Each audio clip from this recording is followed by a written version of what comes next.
Welcome to Stags and Media with SGHB. I'm your host, Sophia Gabriella Haber Brock. In this series, I'm sitting down with inspiring Fairfield alumni who have found success in their careers within the media industry. Today, I have the pleasure of speaking with Head of Global Enterprise Accounts at Ad Platforms at Apple, Renee Appelle, class of 2003. So thank you for being here with me. I really appreciate you taking the Thank time. you for having me.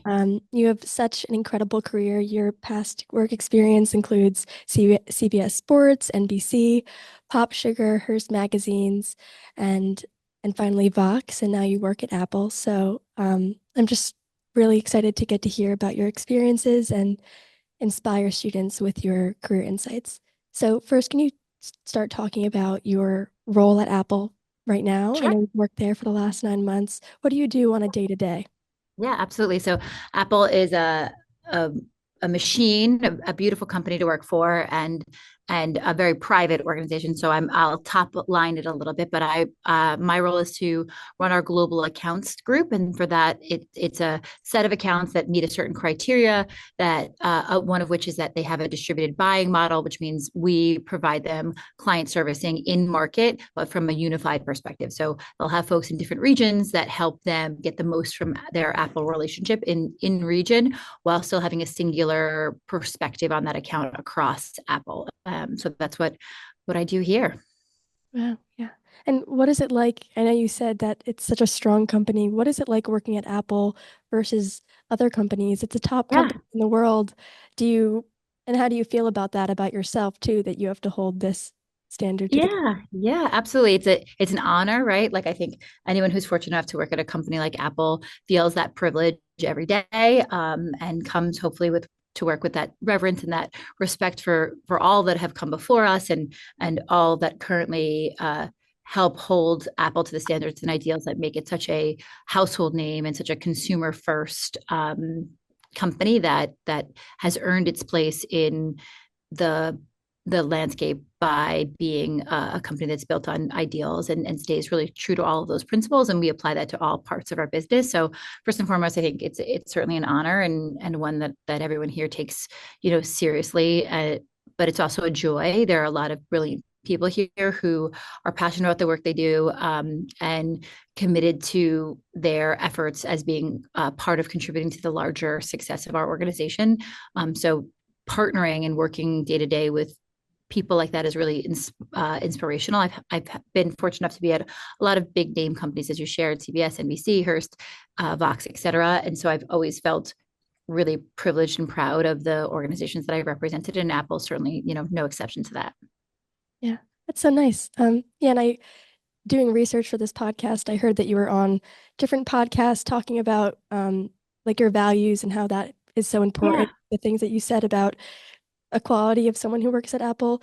Did you yeah, feel like you fit in perfectly with that, or did it take some adjustment? And did you yeah, feel like imposter syndrome maybe a little bit, or did you feel yeah. I think everyone is certainly has moments where they have expectations of themselves that are greater than maybe they're currently feeling comfortable in, and I think that stretch is always important, right? We always want to be growing and surround ourselves with people that feel like an up level for us. So certainly at Apple that is the case. I think my background being more premium publishing than it is direct platforms makes me hopefully an asset, but so in that construct I have the opportunity to maybe teach a little bit based on my past experience that's a little bit differentiated from my team and my peer set, but also learn a ton.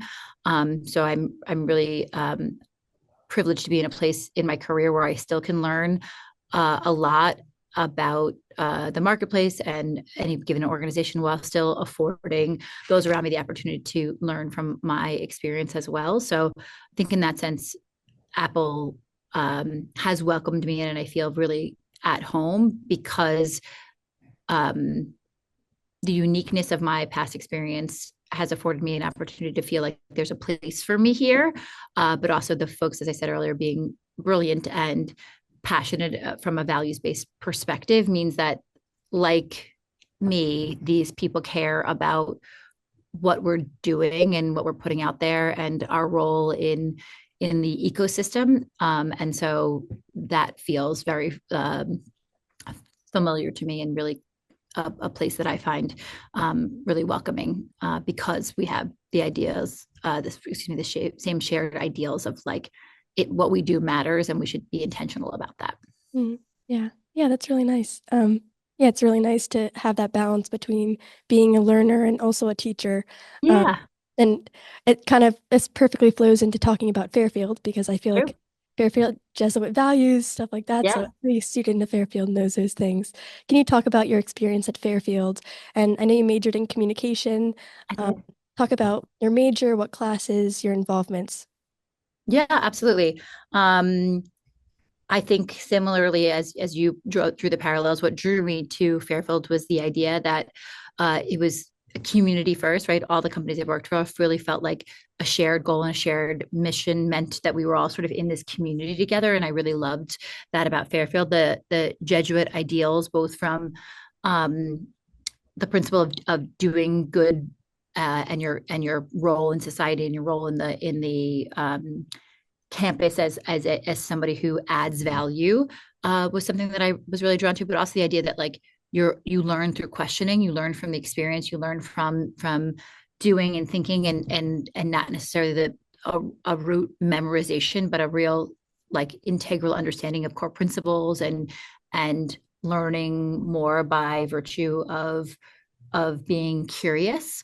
So I think I've hopefully carried that through in my career to say that finding places where curiosity is rewarded and people are able to do more and add more value because they ask the right questions and want to understand how to play more integrally into the sandbox is something that again drew me to Fairfield and has been a little bit of a red thread in my career. Yeah, yeah, that's really nice. Um, and you were talking a lot about community, and that's a huge part of what you do, building relationships, and that's such a big part that's strung through your career so far. Is that something that's always been important to you since you were young, like building strong relationships, or it's something that you Yeah. learned throughout your career? Yeah, it's a great question. I think not to be too Freudian or otherwise about it, but as an only child, and if my brother listens to this, I have a half brother, so no shade to Walter Appelle, who's a lovely half brother, but as a I only have the child in same my situation, actually. I'm an only yes, child, but I have a half brother that's like I have a 40 half years brother who old. I love tremendously, but my experience as a child was more of an only child because he's 9 years older. He didn't grow up in our household, so I didn't have a playmate necessarily, a built-in playmate, the way that a lot of my friends did, right? Like so finding people even at an early age to engage with, to spend time with, to welcome me into their bigger, like more lively households was always sort of my journey. So maybe in some ways, building community always felt like an important part of my development because my nucleus was so small, which was an amazing experience in and of itself, but differentiated from most people's experience. And then I was fortunate enough to be put to work sort of really early too. My first job was at 13. I was a coat check at a catering hall. And so working with adults, checking coats, interacting with people all day. And then at 17 started bartending, which is a very sort of adult based, community based experience. So I think I realized pretty early on that people make decisions and people help people and information is so tribal in the way that it's shared. So being around a lot of folks who could teach me things when I was younger than them, or help me when I was in an earlier stage of my career, or et cetera, was pretty apparent to me. And so I think maybe it was always something that I was drawn to and something that I really like. I think one of the interesting things about trying to tie the parallel to like work and values is this idea of like altruism, helping other people selfishly makes me feel good. And so you build community often when you can give before you get. And giving feels just as good, if not better, in some ways to me than getting. And so early on, being in service industries like coat checking and bartending, that hospitality first element maybe did set me up again for this idea that like being in service of others is an important part of building a strong network of people who support you as you've supported them. Mm, yeah. Yeah, it's so nice. Like I said before, like I can really relate to you because I have the same family situation. Yeah. It's interesting to see that you were an only child, but still have such success in building these strong relationships because I feel Yeah. like a lot of times if you have big families or a lot of siblings, you're able to make Yeah. connections, but it's a little bit harder for the only children. So Yeah, I yeah, totally get that. But there's a place for us in this world, I promise. yeah, totally. And I also want to hear after after Fairfield when you graduated, I know you Yeah. said you started working young, but what was it like coming into like the professional world and trying to get a job there? What was your first job? I know you mentioned you were a secretary or receptionist. Um, Yeah, yeah. Yeah, the first job is always the hardest. So for anyone listening that is currently a student or early in your career, the first job is the hardest, right? Everyone's always asking you, what experience do you have? And it's hard to say that until you have sort of your first job, internship, et cetera. Um, and people have different upbringings we talked about earlier. My parents were in education. So no one in my family, not extended family, not immediate family, was ever in business, let alone the industry I was interested in. So I think that makes it a little harder, right? Not even just from a traditional, maybe nepotism perspective, where oftentimes you're able to sort of help your child through your connections or through your relationships, but often also rather even just the idea that like I couldn't go to anyone for the advice as to like where to look or who to talk to. My parents are amazing humans and supported me unconditionally, but just didn't have the same depth of expertise or lived experiences that I might have needed or could have leveraged. So my first job sort of came about, interestingly enough, and I'll tell the story because it does have a parable within it. My first job came from when I was bartending, talking to everyone about what I wanted to do next. And so you've heard me say this before when we met with some of the students, like be comfortable asking for advice and help and be concise about what you're looking for. So if you have an opportunity to talk to someone, if they say, listen, what do you hope to do? What do you want to be when you grow up? What's, on your wish list? Be confident enough to say, listen, I'm interested in media. I've done this podcast that has been really successful for me. I feel like connecting with my audience and interviewing people is something that has brought me a lot of joy. So anything in the media marketing space that would afford me the opportunity to be both in front of the camera and potentially behind it, like whatever that story is, know your story and then know what you want to ask. Because at the end of that, some people might say, that's really interesting, thanks for sharing. You might want to say, and if you know anyone who works at these following companies, or if there's any advice you could give me. So whether or not someone offers it, be sort of comfortable asking for it. And so in my case, I was bartending. Someone was sitting at the bar saying, what do you want to do? And I said, I think I want to get into sports. I love sports. I've always loved sports. I was a cheerleader in high school, big sports fan my whole life. And I have a media background. So I'd love to work in some kind of sports media, of which this person said, well, my aunt works at Fox in a different capacity, not necessarily sports, but would you want to talk to her? So I went in to speak to her. She was in like a pricing and planning role, which was a little bit more numbers focused and wasn't maybe as aligned with sort of passion, of which in retrospect, as I said, get any job you can to get in the industry. But the good news is that she took pity on me and said, okay, I take the train with this guy and I think he's in sports. Here's his cell phone number. Now, this is 25 years ago when people didn't text. It might have been a landline, honestly. It wasn't an email address. And so I had to like work up the nerve to cold call some person who was a train buddy of an aunt of a person that I spoke to when I was bartending.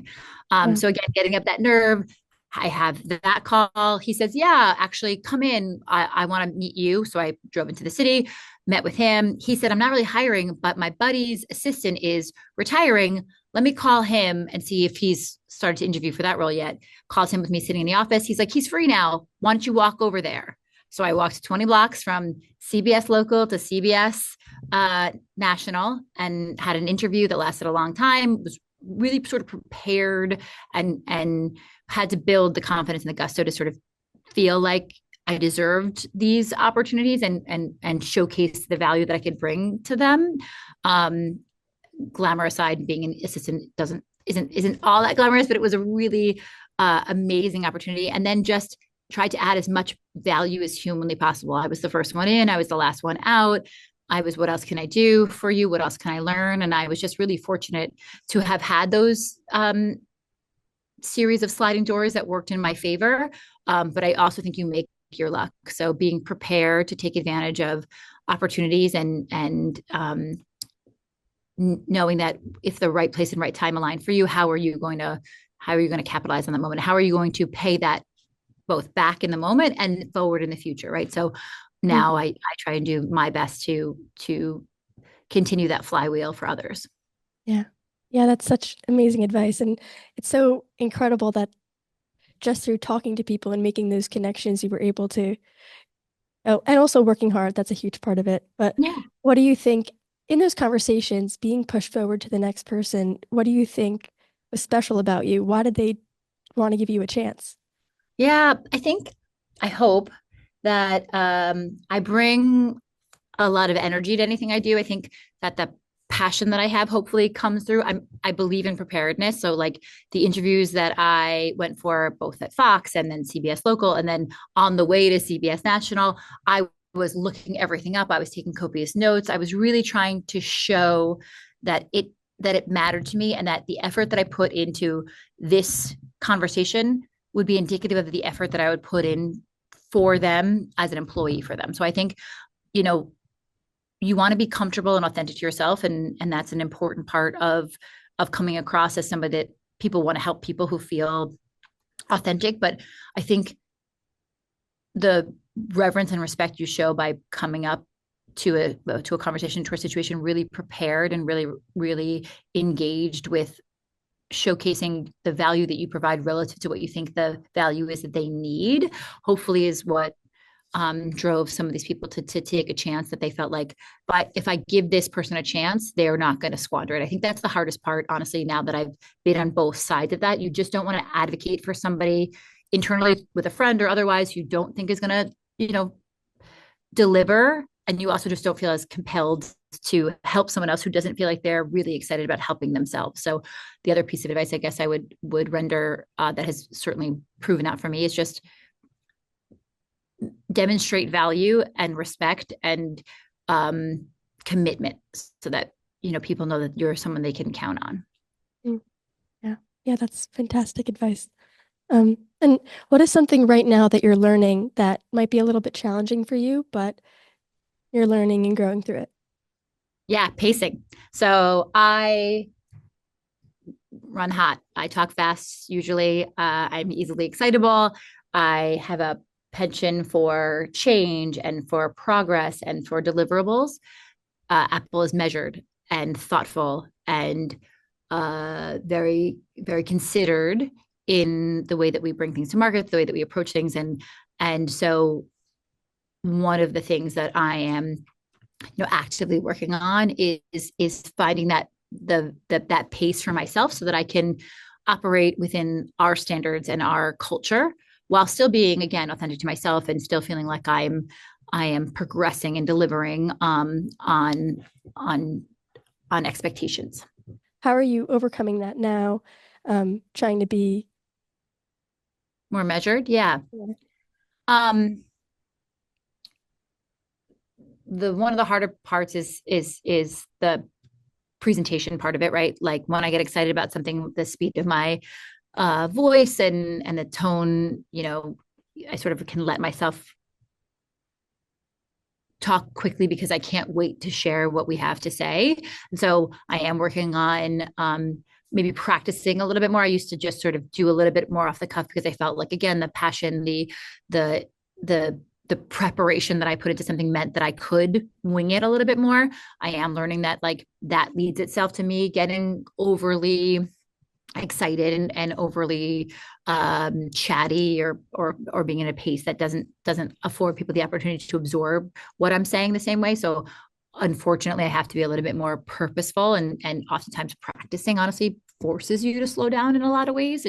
You're not searching for words, which tends to be you're speaking at the pace your brain is affording you that opportunity. But if you're a little bit more root in it, you're just sort of orating from memory, which is like one tactical way, and then the other one is just setting up longer term expectations for myself that everything doesn't have to get done right now, and setting goals that are within longer windows of time so that I'm not asking of others shorter deliverables so that I can make maybe what I believe to be a tight deliverable. Because I think the interesting thing about high expectations for yourself and people who tend to work quickly is that can be fine and has its place, but in places where consensus and collaboration, which is in most places your career, has to happen. You can't subject other people to your timelines just because you think you can make a deliverable to a certain date. You're one of those dominoes. So, giving myself a bigger grace time for the ultimate deliverable, which affords then me to work more paced with other people to give them the same flexibility so they can prioritize against my ask and their other asks that they're managing from their perspective as well. Yeah. Yeah, it's very interesting that balance between you can be really energetic and enthusiastic and Yeah. that natural ability to just go for things, but it's yeah, that's really interesting to hear someone like you who has found so much success.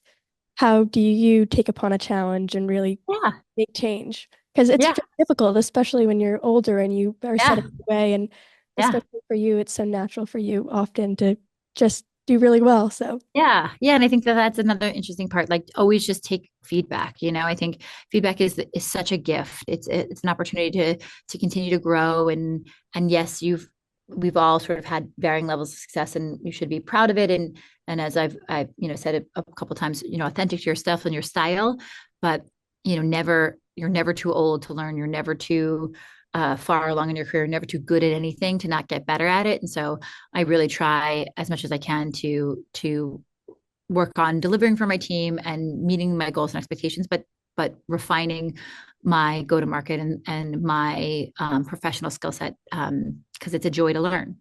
okay, so what was your favorite memory at Fairfield? Hmm. That's a hard question, but something that comes to your mind. It doesn't have to be academic, it could be social. I have two, and one my mom's going to kill me for. I'll start with the one she won't kill me for, and then I'll tell you the one she will kill me for. So, one of my favorite memories is Fairfield was a small enough school where I felt like I could be connected to faculty in an impactful way. I felt like I wasn't a number in a building, or in a lecture hall. So I became really close with the chair of the College of Arts and Sciences at the time, this woman Robin Crabtree, and once in a while, I don't remember how often, I would go to dinner at her house, and her husband was a professor at the college, and just talk to her about what she was trying to do for the college and what the kids were thinking. And like she was asking me perspective on like, does this land, and what do the kids think of this teacher, and what do the kids think of this class, and what other classes are we missing? that that that again, sort of teacher student relationship, of which we both played a role in that, right, where I was learning from her, certainly at high volume. She looked like or interested in potentially learning from me. Just was a continuation of, again, sort of talking through that only child aspect of like I've always sort of gravitated, as I'm sure you have too, to folks who are older than us, because that was like sort of our childhood, right? We were with our parents or our parents' friends, and so here we are. We're like little adults at 6 years old. So having that duality of my life where I was a fun and hopefully active, college student, but also felt really compelled and connected to the university and to the faculty was a privilege, again, that I felt really impassioned by and something that I really enjoyed. So that's one fun memory. And then the other one is I lived on the beach my junior and senior year, which was amazing. My mom is my best friend. She would come up once in a while. And so I think it was like a clam jam or some big party weekend. And my mom and I had been out all morning. We were going back to my house to take a nap, just take a little rest, go back out there. I woke up maybe half hour, 45 minutes later, my mom was gone. And again, this is like pre cell phones, pre whatever. And I'm like, what the hell? And I got to the point and she was playing Beirut with like the football team. She had just like wasn't tired anymore and just like hanging out. And my mom is not like a cool mom. She's the coolest mom ever, but she's not a cool mom. She's a principal. Like, this wasn't stereotypical behavior of my mom. It was just sort of like she's really fun and just always like gets involved, and just so classically her to like leave me to sleep, and she was just going to entertain herself. So that's another sort of fun memory I have of like the shock of cresting the point and seeing your mom trying to sink a Beirut shot is fun. That's so funny. Is that something that you guys bring up sometimes, like as a core memory together? Potentially, I think again she may die to hear it and not claim it, because again she this isn't on brand for her, but Yeah. it humanized her for me, and certainly the other students too. Yeah, that's great. And I know you said you lived on the beach 2 years. Where did you live your freshman and sophomore year? Uh, Campion, is that right? Yeah. Um, I think honestly both years, but I don't remember. I genuinely think I lived on there both years because otherwise I'd have a memory of another dorm. Yeah. But I think I lived there both years. Thank you so much. I really appreciate all your insights, and this will be so beneficial for students to hear from someone as inspiring and incredible as you. So thank you so much, Renee. I really For appreciate your it. thoughtful interview and the time that you took to ask such great questions. I appreciate your time as well. Yeah, thank you.